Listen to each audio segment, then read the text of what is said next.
So tonight your homework is watching this video, and we're going to be starting chapter 10, which is called Circles and Polygons. You know what a circle is. You probably know what a polygon is. It just means a many-sided shape, two-dimensional. The word peri, or the prefix peri from perimeter, means about or around. You can see here about or around, like perimeter and periscope. Meter is a measure, to measure something. So you have something like a barometer is an instrument that measures atmospheric pressure. I have some other things down here. Let's see what some other words are. We have a chronometer. Chrono is time, so it's an instrument that measures time. A gravimeter, an instrument for measuring weight and density. So meter means to measure, and then you can have it measuring all different types of stuff. So in our section we're going to be measuring peri, or the distance around something. So let's start with a new page here. So perimeter is helpful. For instance, let's say you were a farmer and you had some cattle. So you got, a bunch of cows and horses. These are very thin cows, you see, or horses, or sheep, or dogs, or something. And you got all these animals, and you don't want them to get out of this area. You're going to need a fence, right? So when you go to the hardware store, you're going to need to know how much fence you should buy. In that case, you'll need to know perimeter. So it would be helpful to know that maybe this is 100 feet, and this is 75 feet, and this is also 100 feet. We'll say that this is a rectangle. So if you were a farmer and wanted to keep some animals inside of a rectangular pen here, you would need to find the perimeter of the area that you wanted them surrounded by. So in this case, we would add it all up. So we have this 100 here, plus this 75 here, plus this 100 here, plus that 75 there. And when you add it all up, you have 275 feet. Okay? So again, the perimeter is just the distance around a polygon. So if you were going to solve a problem like find the perimeter of each figure, so if you look on page 438, number 1, it shows a square, although it's tilted to look like a diamond, kind of like the infield of a baseball diamond, but it's still a square. And it says 2.5 centimeters. Now you know it's a square because it has some important markings.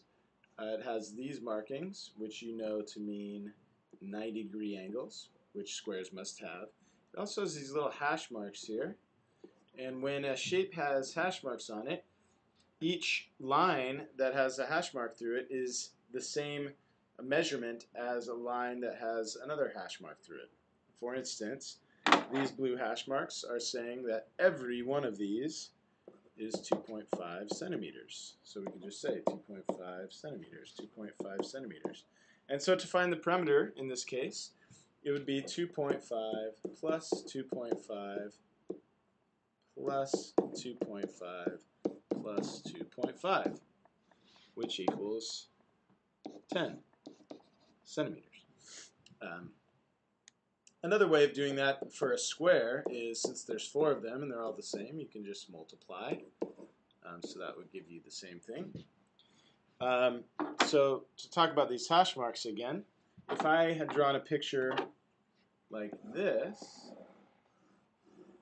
and I said this is 7 inches and this one is 3 inches, and then I did this and this, Well, that single hash mark on the top means that it has the same measurement as the single hash mark on the bottom, so 7 inches. And since the sides are both double hash marks, that means the doubles must be the same. So that would mean this one is 3 inches. So to figure out the perimeter of that, we can do 7 plus 3 plus 7 plus 3. And that would give us 14 plus 6, so 20 inches.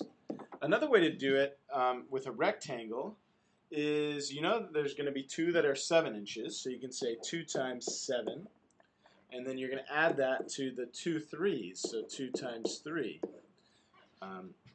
which is going to be 14 plus 6, so you also get 20. You can do it either way. I'll leave that up to you. Another way you can use this is, let's move this down a little bit. Let's say you're given a shape and you know the parameter, but you're missing one of the sides. So for instance, we have 23.8 meters, and then we have 25.5 meters, and we're given the perimeter as 61.2 meters. And we need to know what this value is right here. I'll put an X there because we don't know what it is and we'd like to find out. So this isn't a square or a rectangle, but we still figured out in the same way. We still need to find the perimeter, which means the distance around, measuring the distance around. So we're gonna say 23.8 plus X plus 25.5. Oops, I'm running out of room here. Let's slide this over. Okay, so, oops. I'm going to keep that there. Let's try this. Oh, it wants to move it all together. All right, that's fine.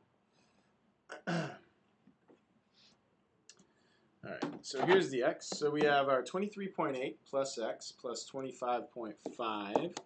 And that's going to equal 61.2. To figure out X, we just solve for X, just like we've done several times this year. So I'm going to combine the 23.8 and the 25.5 with addition. Since everything here is being added together, I'm going to kind of move the X over to the right side here.